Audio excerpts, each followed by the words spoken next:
Hooray, hello, how's it going? It's live stream time again. It's been like a month since we did the last one, isn't it? I think so. Yeah. That was about the future of RuneScape, wasn't it? Yeah. Okay. Yeah. So tonight we're doing the law. So we are the law. We are the law. Yeah. I should qualify that actually. Yeah. If you're my mum and you're watching this, law doesn't mean the law. It means like the story. Is that a fair? Yeah. Is that, yeah. Brilliant. Yeah. Okay. So we've got loads of your questions. You've been mailing them to us all week. I've got a load of them here on this big piece of paper, several bits of paper in fact, and I'm ready to fire them at you. Are you ready to receive my firing questions? That doesn't even make sense, does it? It doesn't make sense. Ready. Okay. Ask away. Okay. Now, because we've had so many questions, we need to try and keep these guys in line, so we're going to try and allot 1 minute per question. That's kind of the deal. That way then you can't ramble on too much. Not that you ramble. Oh, no, we do. But should you feel the need to ramble. We are ramblers.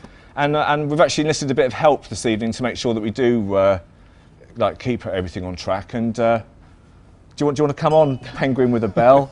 Look, it's Vodka B dressed as a penguin with a bell. It really is as simple as that. Yeah, awesome. Okay, that won't get tiring quickly at all. That would be brilliant. That would be awesome.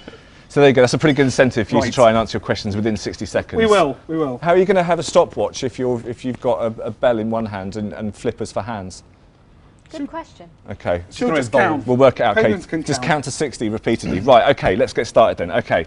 So first question then is to you, Mark. Okay. Who was the first god to step foot in Gielinor? Right. Good question to start with. First of all, it depends what your definition of god is. Certainly. That's quite a deep question to start with, isn't it? It is. Yeah. I mean, there are a lot of characters in RuneScape that try to achieve good godhood, but in terms of the gods that everybody knows about, the first god to step foot in RuneScape was Guthix. Would you like to add anything to that? Or just say yeah, he's right. Oh, yes. It really was Let's Guthix. go on to the next one, shall we? Okay, that's pretty good. That was like, if we can do that for the whole time, yeah. If we can make each answer as short as that, we're on a winner. Then it's 20 minutes. Okay. Who is your favourite god and why?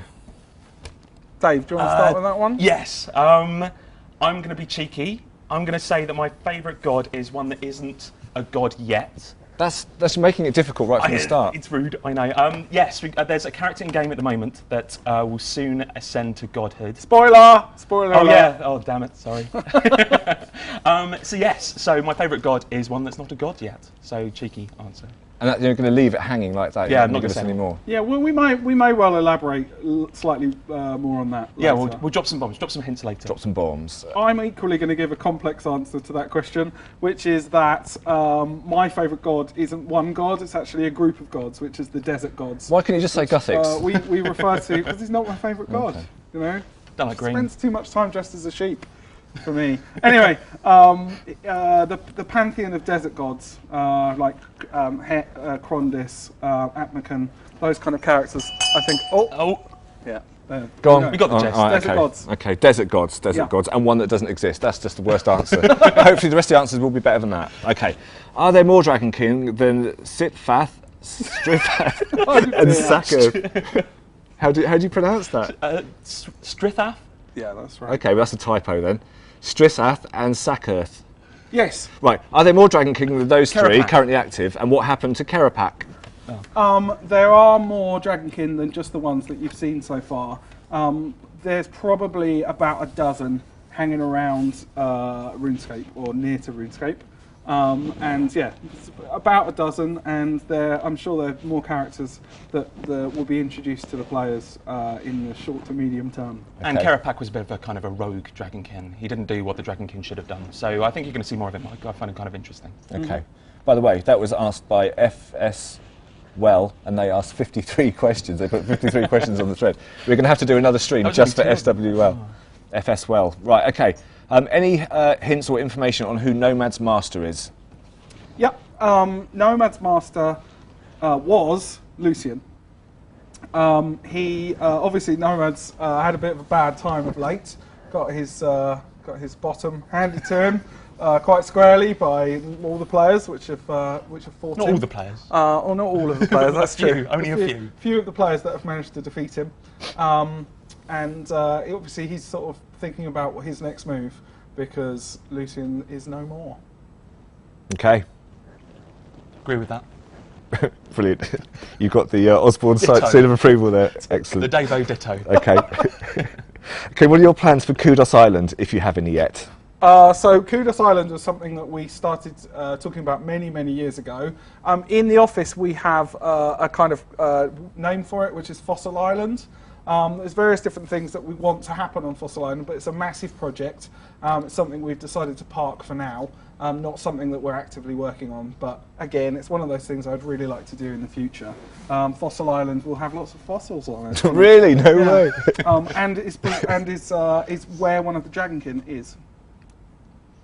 Is that a spoiler? I guess it is. Well, Whoop, spoiler alert. Okay. Next up then, finally the Enigmatic Raptor. He's really rather secretive about his identity, as we all know. What race is he? And that's asked by Denied Death. I'm the Raptor. No, I'm the Raptor.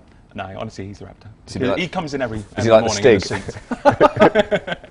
The suit's starting to smell. Raptor is deliberately an enigma. Yeah, I think if we told you too much about the Raptor, it would ruin him, I think. So we're going to keep him enigmatic. Is he always going to be enigmatic? Are you going to spill Oh, no. the Raptor beans at some point? Or Spill the Raptor beans. There's actually a load of story which has been written for the core trio of heroes and the characters that are associated with them. Linza obviously is the kind of Smith, and then you've got the Raptor, and then Ariane obviously, and Ozan and Owen. We're going to be putting their stories in. Yeah. Ozan's story's already in. Ariane quest will be out this month. We've got some plans for Owen next year, and there'll be more and more content involving the Raptor sooner rather than later. Yeah, I'd agree with that. brilliant, good. This is my job. In the future updates forum, players create threads exploring the lore behind updates, quests, and storylines. To what extent do these threads influence the official lore that Jagex adds to the game? Says Taylor. Well, first of all, we absolutely love reading suggestion threads, and the suggestions that we have about the storylines and the questions that people are asking about the characters in the game, we absolutely love. It's definitely fair to say that we tend to decide our release schedule on the order in which we release quests based on the amount of interest that they have on the forums. So the more people that are talking about certain storylines, the more likely it is that we're going to be exploring those storylines. Cool, okay. Anything to add to that? Do you agree with that? Change what future updates is going to be from now on, aren't you? It's gonna be, yes. Yeah, yes. Everybody talking about dwarves, etc. Do you know what I've just realised? I don't think I even introduced you guys, did I, at the start of the stream? You probably didn't. Do you want to introduce yourselves really quickly? Okay. Yeah, I'm senior narrative designer. I'm Dave Osborne. My name's Mod Mark. You have to think about it. And I've recently had my job title changed to design director. Woo! Let's take a moment of silence to just Yeah, let the I know. tumbleweed fly across the room. Breathe that one in. Oh, As nobody is excited okay, about it. right. Oh, I am. Moving swiftly on then, I absolutely love the Arpo, Sandra and Gnome series. Oh, Will thank we you. see a new quest about it soon? Jamel told us after the release of The Prisoner of Gloffery that they didn't want to take as much time for the sequel as last time. It's been nearly 2 years now. Basically, hurry up. Where is it? Dave, do you want to answer that? We do have. I mean, it's on the list of kind of quest series that we want to do. We're still excited about Upper Sandra, but it's just one of those. It's one of those city quests, isn't it? You know, we've got the elves with Dennis, we've got the gnomes with Upper Sandra, penguins with Acheron, Sar City. We want to do it right, and to do it right means a big graphical budget, unfortunately. How do you choose which ones you're going to sort of pursue next? So quite a lot of it is based on what the players are talking about on the forums, but also we look at our content for the schedule for a whole year, and we think about all the different storylines we're exploring, what kind of motifs those stories would have, the different styles of storytelling that we would use, different emotions that we want to generate from the players, and we want to make sure we've got a healthy mix of all of those things. So it really depends on the kind of shape of the year and what kind of things we want to achieve throughout the year. But there's a whole bunch of storylines that we want to do. Penguin, incoming. Penguins, and pirates, elves, Sagas. The sagas. There's a whole bunch of different long-term storylines that we want to keep going, but there's just not enough Which time. is totally ignoring the bell. There's not enough time every year to do, Yeah. to accelerate each of the storylines that we've got in the game. Okay. Will we ever actually see Prifdinus, the Elven Crystal City, within the next 3 years? Yes. Okay. Next one is from Asparagus, who I believe you know Asparagus. Yeah? It's one of my favourite characters. Awesome. Yes. Well, Although I haven't seen him in game for a while, so log in, Asparagus. they start off by saying hello. Hello, Asparagus. There you go. You legend. I'd like to ask if we're ever going to find anything out about the elf clans. There are 8 of them, but we only know about 3. That's true. That's right. We do know that there's 8. We are planning to do 8. I know I've talked to the developer recently, and one of the developers on the elf projects, and the way he imagined it was kind of like spokes on a wheel, with each family in one of the different kind of Trivial Pursuit wedges, as it were, of Prifddinas. With kind of something in the middle that we can't quite reveal. Yeah. That was really cryptic. A bike wheel, Trivial Pursuit wedges. I'm using as many metaphors as possible. Okay. It's like cake mixed with Trivial different sort of Pursuit. sections of the city, basically, which are ruled by each of the clans. Yeah. So you can imagine like a big tower that represents each of the clans, each of the groups of elves, and we'd really like to explore the ideas in the quest of the players going and getting involved with each of the clans, doing different kind of things. A for real each of the distinct clans. feel. Each one would be, one would be kind of forming things out of crystal. The others would be more interested in warfare, maybe trackers, and really kind of do some kind of soap-like intrigue between every different faction. Awesome. Okay. Before the bell. Saved by February. Okay. Is there any ongoing discussion on the underwater city mentioned all those years ago? Do you think this is something that will ever happen? And this is from Amascut, who has asked 56 questions. So not quite. Oh no, that's even better than FS Well. Wow.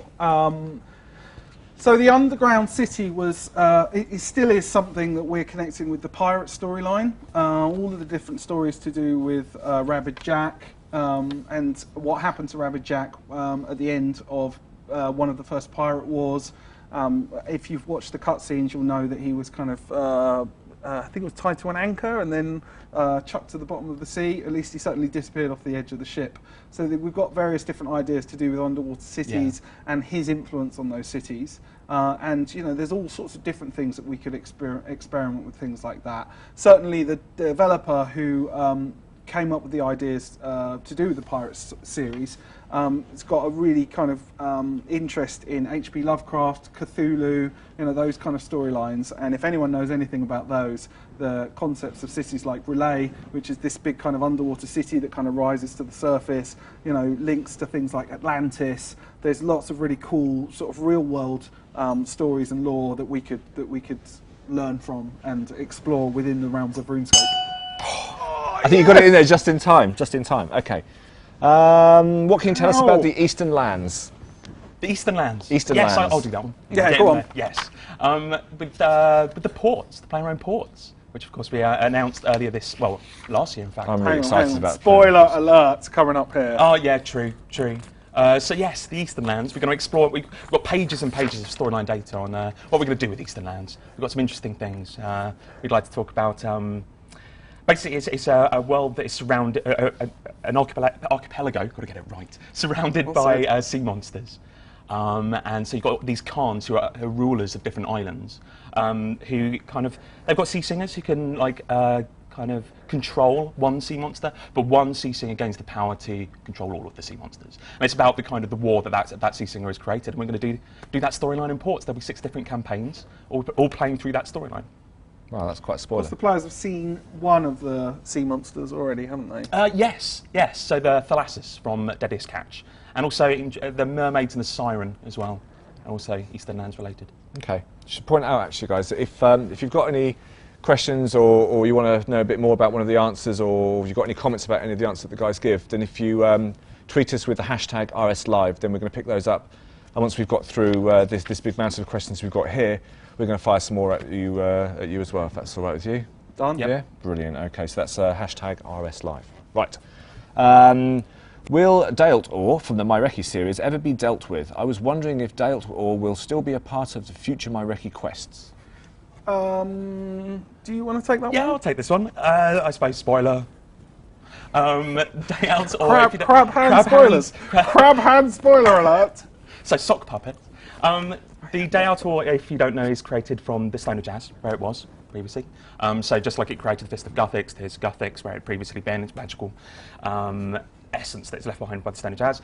I've talked to the developer recently. This is going to be my running theme, I think. And she sees it more as a kind of a spin-off of the story. There's so many different kind of strands we want to do with the Mareki storyline, and Day Autor is just one of those things that we probably do in a spin-off. I'm really more interested in Heme Alchemy, what Jakan is up to, Dark Maya. That's really the kind of the Mauritania strands we want to do in the core storyline. Cool. Okay. Can you tell us where the Stone of Jazz is? Or at least if it will stay hidden for even a little bit. What powers the stone? Is Jazz quite literally inside? Tell us everything you can. Is there Jazz inside? No. no. Jazz is definitely not inside the stone. And Mum, again, if you're watching this, she's not that kind of Jazz. JAS. Elder God. Yep. Yeah. You've forgotten the question. So Jazz isn't inside. Jazz probably created this. It's one of several ancient artifacts the Elder Gods used to kind of create the world. The younger gods or lesser gods decided to try to find these, and many of them... I'm not going to go into more detail there, actually. No. It's going to gag you there. Talk too much. And where the Stone of Jazz is, the player should know, or at least 1/3 of it. Unfortunately, there's another 2/3 that come from certification and fancy count. I think you've lost your mic there, Dave. Have I? Yes. I seem to still have it. Oh, I think it's just... Boom. Maybe just Has that saved us from a spoiler? poke it out a bit there. Yeah. Do Yeah? I need to talk really loud? I'll talk really loud. Let's look at Jane and see Let's if Jane gives us thumbs up or anything. No, Jane looks quite happy. Brilliant. Okay. So we were talking about the Stone of Jazz, weren't we? Okay, carry on.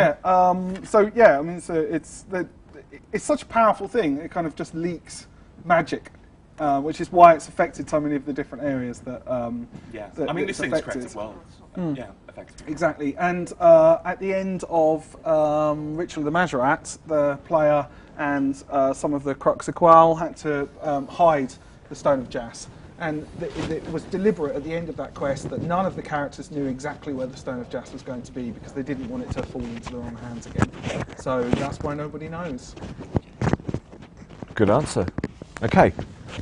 Tell us more about the Dragon King. How is the Stone of Jazz their power? Do they worship any god? How were the Dragon King born? So the Dragon King were created by Jazz, or even created by the Stone of Jazz.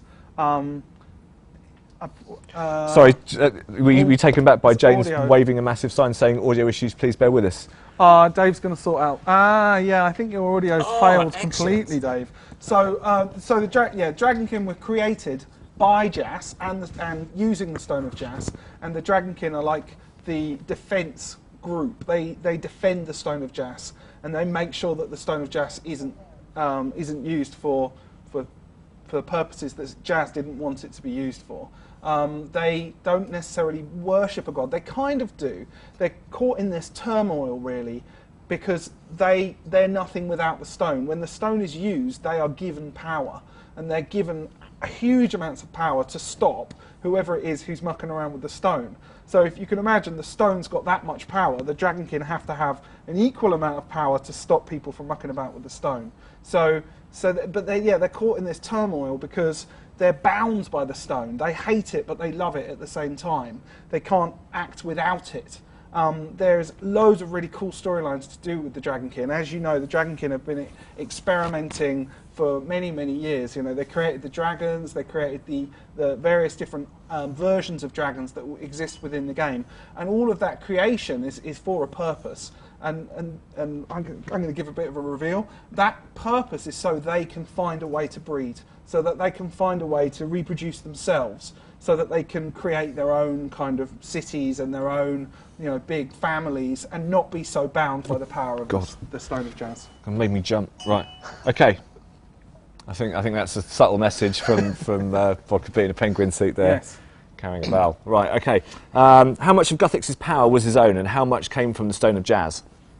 Well, we've got a piece of content that's pretty much going to answer that question in the next year.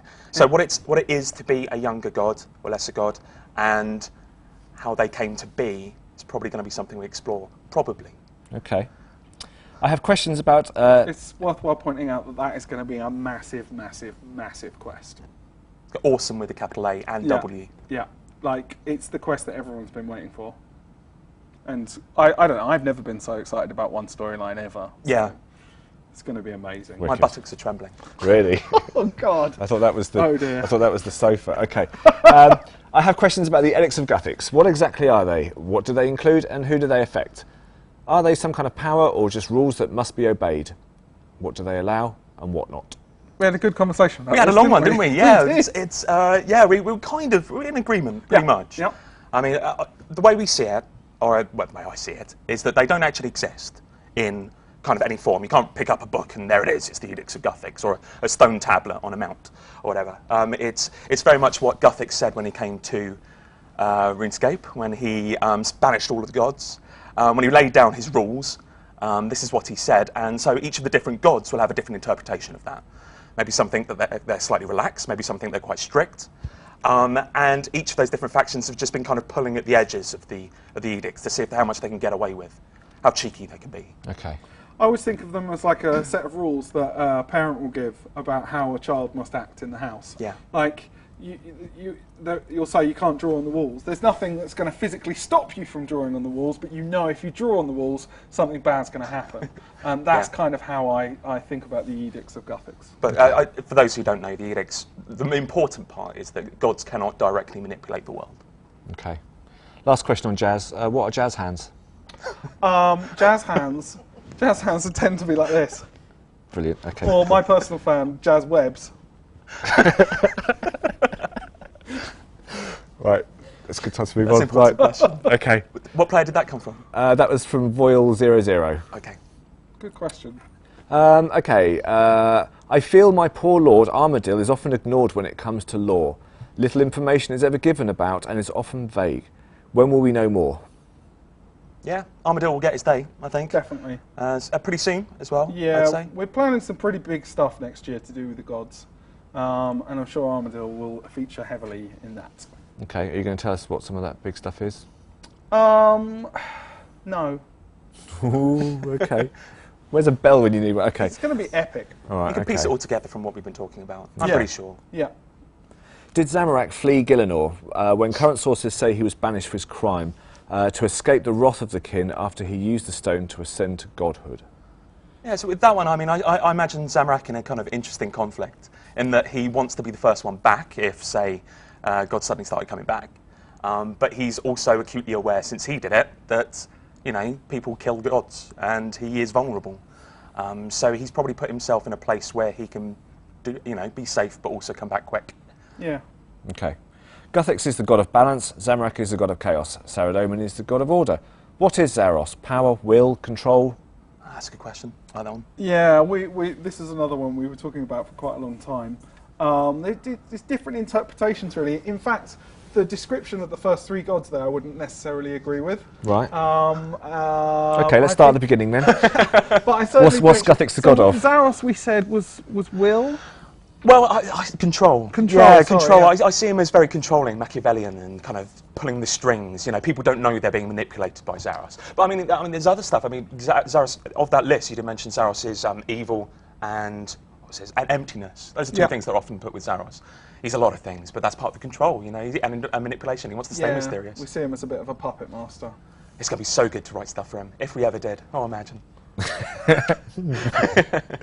When will the empty Lord Zaros return and how? We definitely can't answer that question. Hot air balloon. Hot air balloon. Brilliant.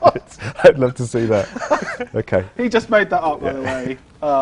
There are hot air balloons already in the game. Maybe that's why they're there. Yeah. Yeah, maybe. How do you think they're powered? Zaros Zaros power. power. No, we haven't decided yet. Is the honest answer. Okay. Next up then But is Dave has. next up is one from Le Cheval, who says, "Are there plans to expand on Saradomin as a character? Also, is there any chance of bringing the God letters back?" That's a good question. I used to love reading those. So the God letters were replaced with postbag from the hedge. That was a deliberate thing because with the God letters, it started getting to a point where, first of all, I would say that it is possible to write to the gods, and you can do that with the postbag to the hedge. But we didn't want to have letters and letters pages which are dominated entirely by people writing letters to the gods. It was all getting a little bit too violent, frankly, where people were sort of the questions that were being asked were just getting bigger and bigger and bigger, and they were trying to provoke quite heavy responses from the gods. And obviously the gods, by the edicts of Guthix, aren't allowed to directly influence the world. So we decided to put an end to the god letters specifically and replace those with the postback. Okay, fair enough. And we will do stuff with Sarah Damon. Yes. He might not be as you expect. You keep doing that. You keep giving us something really, really cryptic, and I'm like, moustache to oh. twiddle. Ooh. Well, you know, people think he's all good. I reckon he's got a darker side. Just a slight one, but, you know, that's my own thinking. The only opinion they have of what Guthix is like is from followers of Guthix. So obviously they're going to big him up and not necessarily Or followers be of Sarah completely... sorry, I meant Sarah Damon. I don't know why I said Guthix. They're going to big him up and they're going to make some lies. Okay, okay. Will our actions during skilling that contribute to certain gods have an effect on what plays out in future updates? Or is it going to be purely a cosmetic thing so we can see which gods and their actions are more favourable to the community? I absolutely love this question, and I hoped that a question like this was going to come up. One of the things that we're planning to do next year is have more kind of events, more world events, where the actions of the players are dictating how the kind of world evolves and how the status of the gods change within the world as well. So, and that won't just be based on what stories you're completing and what you've told to certain NPCs. It will also be about how you choose to consume certain materials, what you do with your resources. We're doing lots of cool things next year specifically to do with getting skillers involved with the way that gods evolve, the way the world evolves and things like that. So it's a really good question, and the answer is yes. There will be a lot more direct action that the players can perform that will affect the way that the gods and the world evolve. Brilliant. Okay. Will there be a Grandmaster quest where we can see the actual Zamorak? And actually, before we answer that one, just explain exactly what a Grandmaster quest is. What's the difference between a quest and a Grandmaster quest? Okay, so there are lots of interpretations to do with what a Grandmaster quest is. A lot of people think that they should be long, they should be complicated, they should involve certain types of storylines. Whilst I can understand why people have that opinion, because of the content that we've given them in the past, that's certainly not the case. We define Grandmaster quests purely by the levels you require to access the content. We think that a Grandmaster quest that was requiring like 85 cooking or like 80 prayer or something like that doesn't necessarily have to be really long, doesn't have to involve certain storylines, doesn't have to involve complicated puzzles. It is purely a Grandmaster quest because of the levels that are involved. Now, obviously, players have expectations to do with certain storylines and how they should form, and I certainly agree that any storylines directly about the gods. I need more time on this one, Mr. Penguin, please. This is a pre-question question. There were questions rolled into this one. I'm slightly freaked out by the looming penguin behind me. I've totally lost my train of thought. Well done. What's a Grandmaster quest? So certain storylines deserve really long pieces of content, complicated quests, complicated puzzles, things like that. But I don't believe that just because it has really high levels, does it have to be really long and really complicated. Okay. I know she's still behind there. Yeah. It's really freaking me out. Okay, so will there be a Grandmaster quest featuring Zamorak? That's a very good question. We've talked about what we'd like to do with Zamorak. There's various different things to do with various different areas of the game where Zamorak might be, yeah, that aren't necessarily quests. Yeah. You've done it again.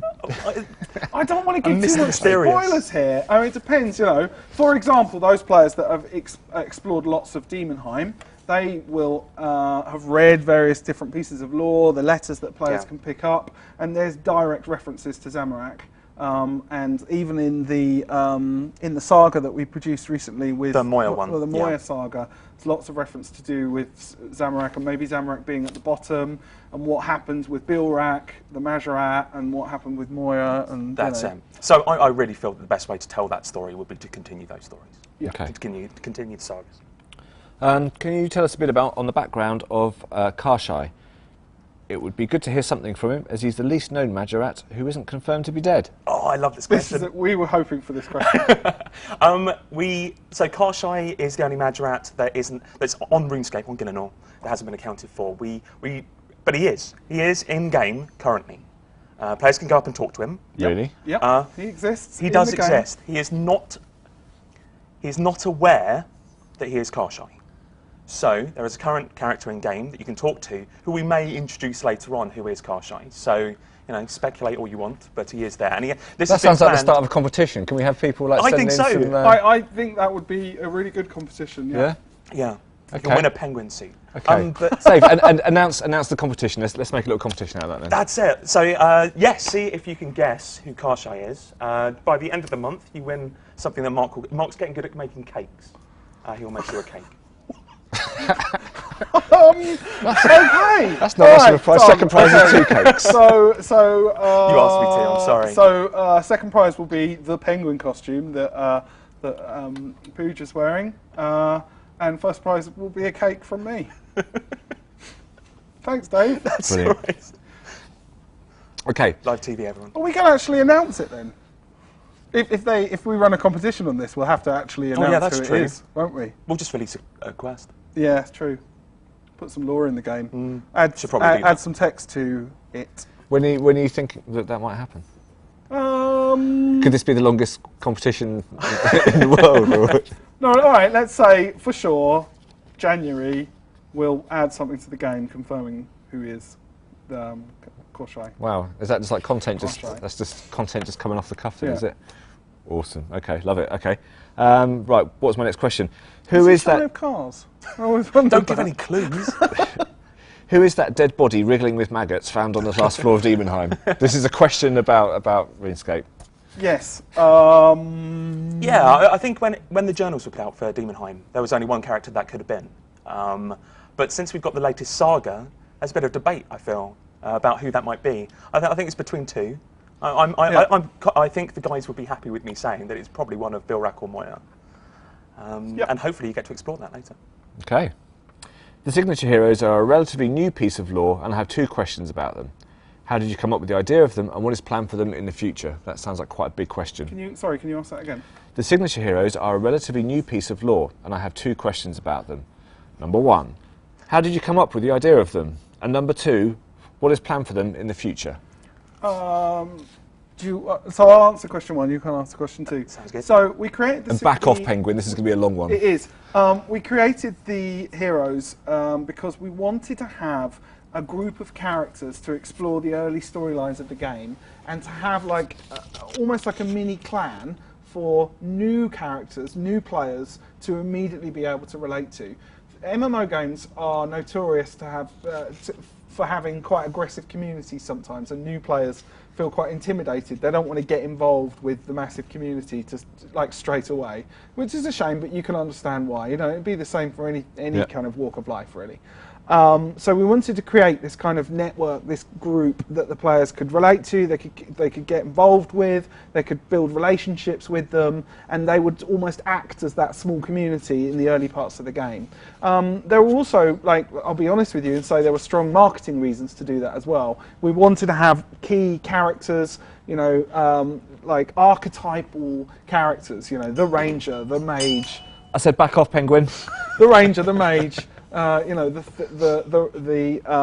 warrior, but we wanted to put different twists on those characters, so they weren't just as you would expect in a kind of fantasy world. We've already explored the character of Ozan. You can see all the different things that he's been up to. The kind of stories to do with him, stealing the artifacts from Varrock and going and putting them back and stealing the different copies that they come up with. Those kind of stories are really, really cool. We like those kind of storylines, and that's why we created that core trio of characters, and of course all the characters that are associated with them, like Linza the Raptor. Okay. So, in terms of the future, you've seen Ozan. We've got Ariane coming up very soon. You've seen it behind the scenes. We do intend to soon do Owen. Explore his background, his roots. Definitely next year. Yeah, absolutely. So see him more kind of melee-centric. I've always seen him as a kind of a Jason Statham, Jack Bauer character, so I think you're going to see very much in that vein. Okay.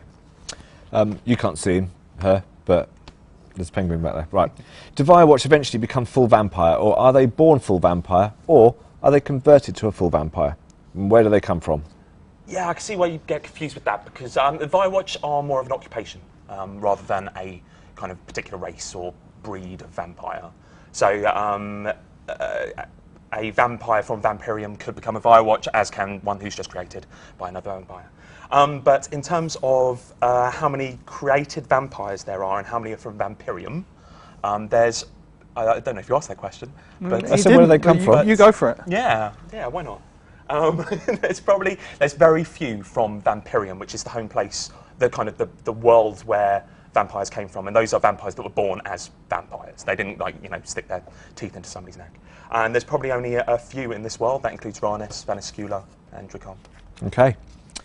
Is the reason that Lord Draken locks himself in his castle because of the curse that befell everyone involved in the Staff of Armadale incident during the Ghostly Robes mini-quest? Oh, that's really specific. It's a great question. Who was it that placed the curse on everyone in the question above? Well, for a start, who says he's in Castle Drakon? I think that's an assumption that a lot of people make based on what the vampires tell them. Doesn't necessarily mean that Drakon is there. But I imagine that Drakon is distracted, like pretty heavily distracted, by other things. He's got things that he's after, and if you've played the quest, you probably know a couple of those things. Yeah, I think you'll probably find out more about where Drakon is and what he's up to. Okay. Now moving on then, so let's have, will we ever learn about our character's past? After all, we are amongst the most important persons in Gillenor's history. This is a great question. It's a kind of complicated answer, really. With a game like RuneScape, we want everyone to be able to create their own characters. They're not inheriting a character. It's not like a game with a defined storyline. It's not a linear progression. It's not like a console game that you would play where you're playing a character, like a Halo game where you are Master Chief and your history is defined.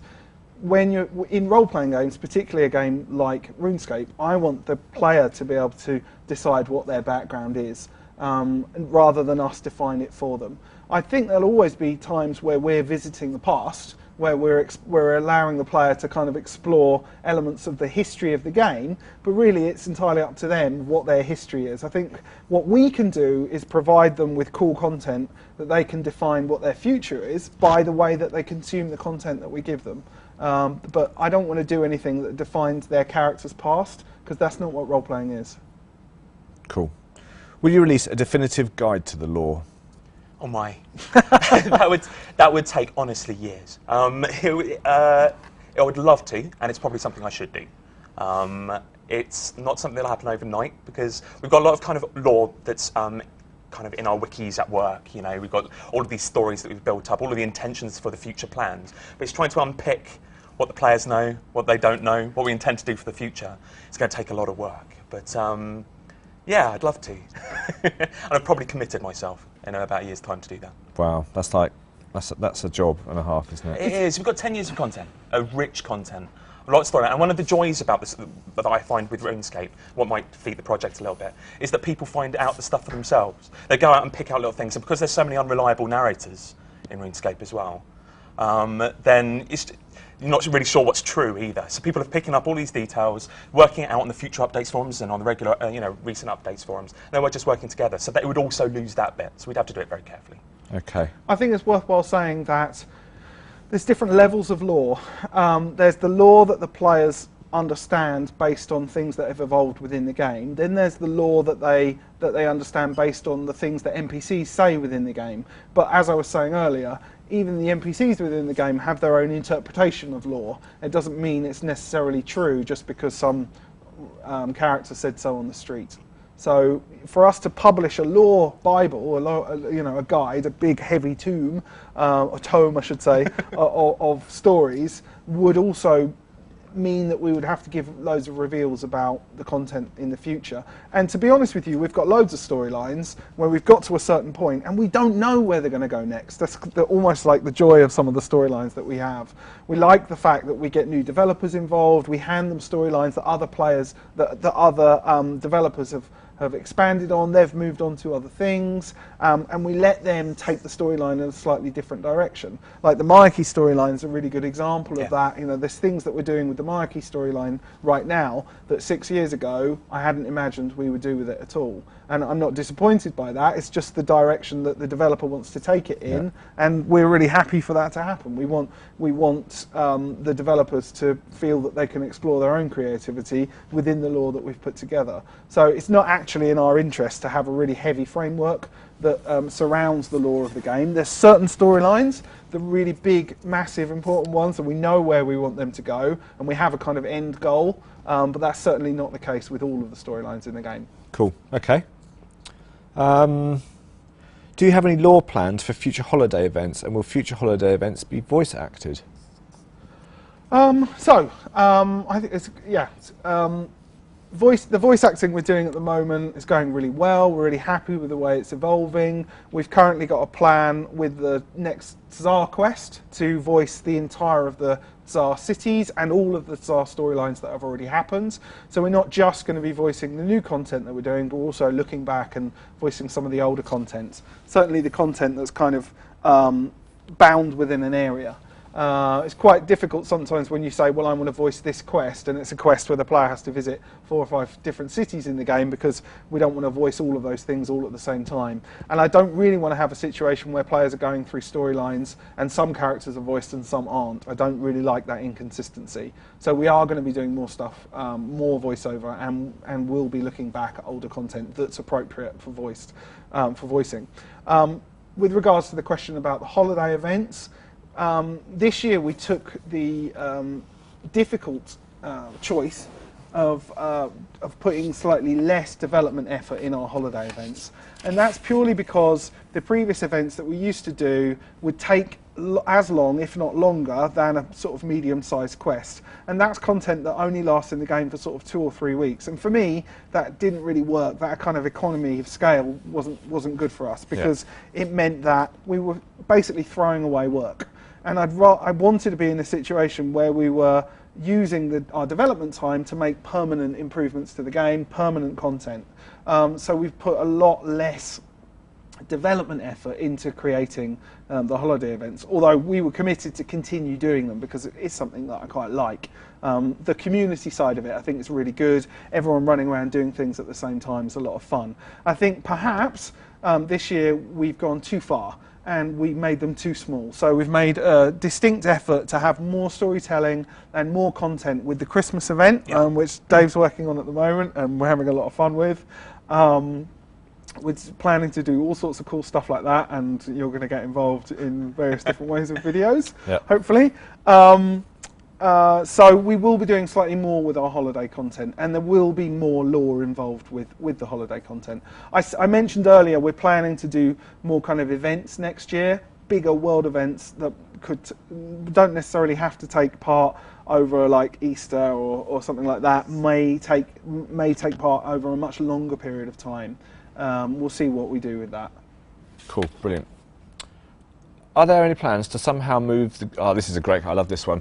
Are there any plans to somehow move the in-game year forward? It's been the year 169 of the 5th Age since RuneScape's launch. Hail Saradomin. That's part of the question, not me just going Hail Secret God, not in there yet. Big reveal. Biggest reveal of the night, I think, is the fact that we are intending to move the game year forward next year. And the content that we're adding to the game next year will be about the way that the world is kind of evolving and the way that time...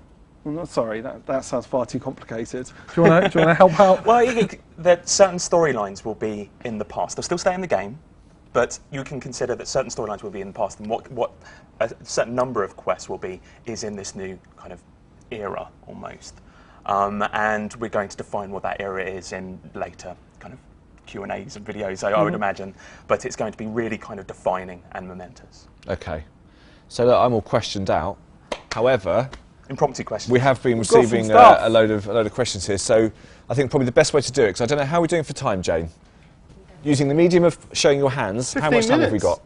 15 minutes. Okay, we're in time. That's 3 jazz hands. Awesome. Brilliant. Okay. So pick a number between 1 and 18. Let's start from the top, and then we'll skip over any that we're not That we just don't comfortable like. about answering. Okay, let's So number 1 then. Number 2's got absolutely nothing to do with storylines, so I won't. So number can talk 1. about number 1. Yeah, go Okay, so on. number Yeah. 1 is there anything big expected for the Barbarians? And From that Ardillis. Ardillis. Ardillis. Yes. Ardillis. Hey. Okay, Ardillis. so the storylines that interest me about the Barbarians, because they were kind of wrapped up. I mean, Blood Runs Deep did kind of almost finish off a certain storyline Yes. for the Barbarians.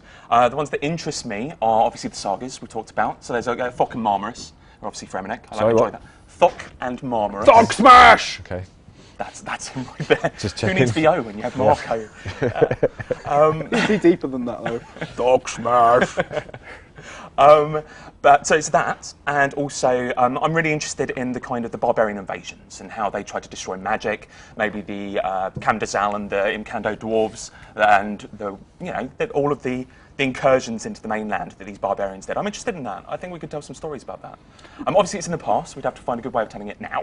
But yeah, I think there's more from the barbarians. Yeah, they got quite a deep backstory really. Their kind of interpretations of Guthix's acts and what should be done with runes, the way that runes are consumed. And the barbarians think The Lunar Isle as well. yeah, that runes are almost like a part of Guthix, and sacrificing runes to cast magic is effectively, to them, it's almost like destroying a god, which is why they don't want to use magics. It's why they're so against it. And how they came to those kind of conclusions is quite an interesting part of the story that I'd like to explore. Cool. Okay. Okay. So number 2, no. Which number should we go for? Number 3, no. Number 4, can you tell us about future Dragonkin lore? Yeah, I mean, we could talk about it in the sense that Ritual of the Magi definitely wasn't an end to any kind of Dragonkin lore. I mean, we intend to do more with the Dragonkin story. There's lots that we're interested in. Yep. Robert the Strong, what party you play, and possibly removing the Dragonkin. Yep. The Dragonkin themselves are trying to fight against their own instinct, their own nature. It's kind of an itch they have to scratch every time the Stone of Jazz is used. Yeah. They're constantly trying to find a way of replicating themselves that means they're taken away from the stone. So that would be a really interesting story that we could possibly tell. Okay. How do you feel about number 5? Offer insight into the origins of the Icene. Now, so there are many Icene even mentioned in game. There was one with the One Piercing Note lore. There's Ferrete, he's probably one of the better known, and obviously Ziliana. Ziliana is going to play a major part in a future piece of lore content. So you're going to hear more about the Icene in that sense. But the nature of an Icene, I think that's probably something that I'd like to save for the Mauritania storyline. Do you see it as Icene? I always saw it as Iceni. Icene, Yeah. it kind of rhymes with beanie. It's more comedy, that I is don't like true. it. No, I don't like it. Okay. This is the magic of having voiceover and added to the game now. Yeah. You Yeah, find it we've clears up some of those, That's those it. The difficult words. pronunciation guide on the website was basically created, obviously we wanted to give it to the players as well, but was created with a voiceover. We've also got an accent map for RuneScape, so you can tell, we want the elves to be Welsh or whatever, Yeah. so we created You've a got map. an accent Yeah, map? we do. Yeah. Yeah. People from Ardoyne have got like a French twang. Yeah. That's the best spoiler of the night. That's my favourite spoiler. That's brilliant. It's created so much arguments in the team. I love it. I originally pitched that the Magrat would have a kind of very harsh, masculine, but northern, so kind of Christopher Eccleston, Sean Bean voice. The amount of anger that created in our team meant that I had to fundamentally change that. So it creates conversation. Okay, so Relica, what accent has Relica got? See, this is a really interesting one. yeah. I'm glad you said this because Relica, what we've gone for, is a very kind of Scandinavian look. I thought that's what you were going to say. But those barbarians have been kind of almost cast away. So have been away from Relica for a long period of time, are more Germanic. So the barbarian village is more, obviously Germanic. So you've got more Arnold Schwarzenegger and Dolph Lundgren over here, while up in, Relica you've got Stellan Skarsgård and that sort of thing. That kind of makes sense because a lot of the stories that we have in Relica are based on Viking mythology and things like that. So that kind of Scandinavian pull, I think, is an important thing to have. Yeah, we're trying to make sure that with our accent map that there is an element of, things you would expect. You don't want to have really silly things that you don't expect, but also not to be too derivative. We're trying to do interesting things with certain accent areas that still make it kind of interesting. Okay, so what's Lumbridge then? Is Lumbridge, could that be considered? I like to think it's quite cosmopolitan. Yeah. People come to Lumbridge, don't they, Yeah. to train, to trade. So it So it's feels like Falaraki. No. No. No. Okay. No, I don't. I exact mean, opposite. you know, I think Draenor and Lumbridge. Some of the locals there might have more of a kind of Norfolk, Norwich kind of twang to it, something like that. I think. Yeah, but we would for Mauritania, while you might expect it to be Transylvanian and all this lot, we kind of want to go more of the Charles Dance or very kind of arch and British, and you know the people who always get picked to be evil bad guys because they're British. Well, there's lots of things we haven't decided yet. Penguins, I think, is going to be an interesting one because obviously you might imagine that they would have a kind of Russian twang to them. Well, I why would you always imagine imagine the penguins with an American voice. Broad American. What I'd go for, well, what we've currently got, in fact, is a wide range of American accents. So you've got kind of New York accents, and then you've got Californian, and that broad spectrum really kind of lends them. I'm not saying American accents are comedic, but it lends them some comedy by having such a diversity. Definitely 100% imps are Cockneys, though. They are definitely Cockneys. 100% Cockney imps. Can you give us a dash of Cockney imp? Cockney imp. Did it. Cockney imp. Oi! Oi, Governor, what are you getting with my beads? Let's have another question, quick. Right. So, number 6, why did the Brimhaven dungeon become Dragonkin Ruins? Well, we have a quest where we side with the Dragonkin. So the first question there, as you know, as I said earlier, the Dragonkin have always experimented with different types of dragons. And the first time that metallic dragons appeared in the game was in the Brimhaven dungeon. And so we wanted to make sure that that dungeon had a real kind of dragony feel to it. And then it also made sense that if we were going to make that have a dragony feel, we've got other dungeons in that area which have shared the same rule kit, and it made sense that we made the same changes to those. So we will in the future be doing some things to do with the agility arena. I don't think we did the changes to the agility arena yet. I can't remember. Did we? No. There's no story involved. There's some things that we're trying to do with the agility arena. We've come up with some cool ideas to do with high-level kind of versions of the agility arena, and that will, if it doesn't already have, and sorry if I'm not knowledgeable enough about that, that environment will also have this kind of Dragonkin theme going on there as well. Okay. Let's have one more. We've got time for one more. All right.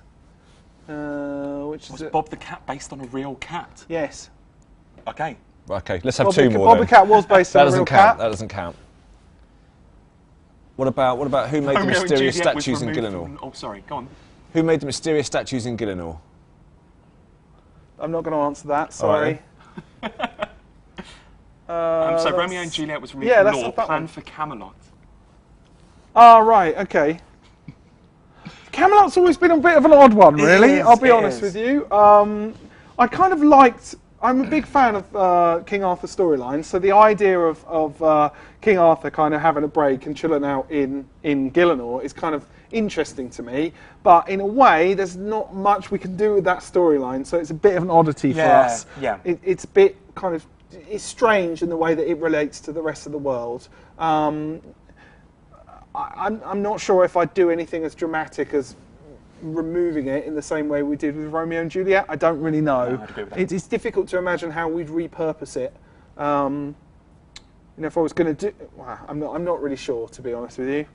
Brilliant. That So the answer to the last question is, I don't really know. No. Brilliant, We okay. just kind of left it there. Go on, let's have one more. Let's have one more. So while you're looking for a final question, I'll just sort of start to wrap it up a little bit about that, yeah. So yeah, thanks very much for watching, everybody. We had so many questions for Law. It's been really, really difficult to actually get it down to the ones we've had, which is why we've tried to kind of motor through them a little bit so that we could answer as many of them as possible in the time that we had. I think we've got like still so many more though that we should probably maybe even do this again. Should we do this again? Yeah, sometime? I'd love to do that. If that's interesting, yeah, absolutely. Cool. Love to. Certainly, we want to do another one about the storylines next year. I think we'll probably do that. I don't know, maybe 3 months into next year, depending on how we're doing with the quests, the storylines, and what's just happened. So there'll be some big things happening next year. Those plans are so big. So we may well have some more sessions then. Brilliant. Once the players have got a little bit more understanding of not what we've got planned, but what we've just done. Okay. So there's another question there about the Void. Void stares back, the pest creatures, and about the Temple Knights. So any of the big kind of groups associated with Gothics will definitely have some stuff going on next year. And I'd like to add in the Temple Knights. I'd also add that Sir Owen was or is a Temple Knight, so there will probably be some elements of the Temple Knights in that future story. Brilliant. Yep. Okay. So it'll definitely be stuff to do with the Temple Knights. Awesome. And the characters, the Void Knights associated with the pest control game. Yeah. Okay. It hasn't ended with Sorting the Weed. No, definitely not. No. Thank you very much for being here on a Sunday evening. It's horrible outside. It's chucking it down with rain and is it everything, really? and you've come out here on a Sunday I have to evening. beg my wife, I think, to come give me a lift. But we have pizza. Thank you. That's a pleasure. It's a pleasure. So the next live stream, then, I think it's probably going to be towards the end of November, maybe the start of December, which means it could even be like a Christmas stream. Maybe we should do a Christmas stream.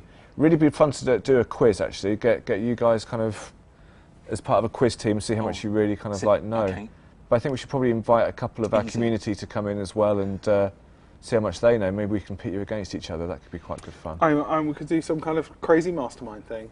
I love a crazy mastermind thing. I think bring it on. Yeah, that's fighting talk. Awesome. Yeah, I'd say so. Bring it. Nice.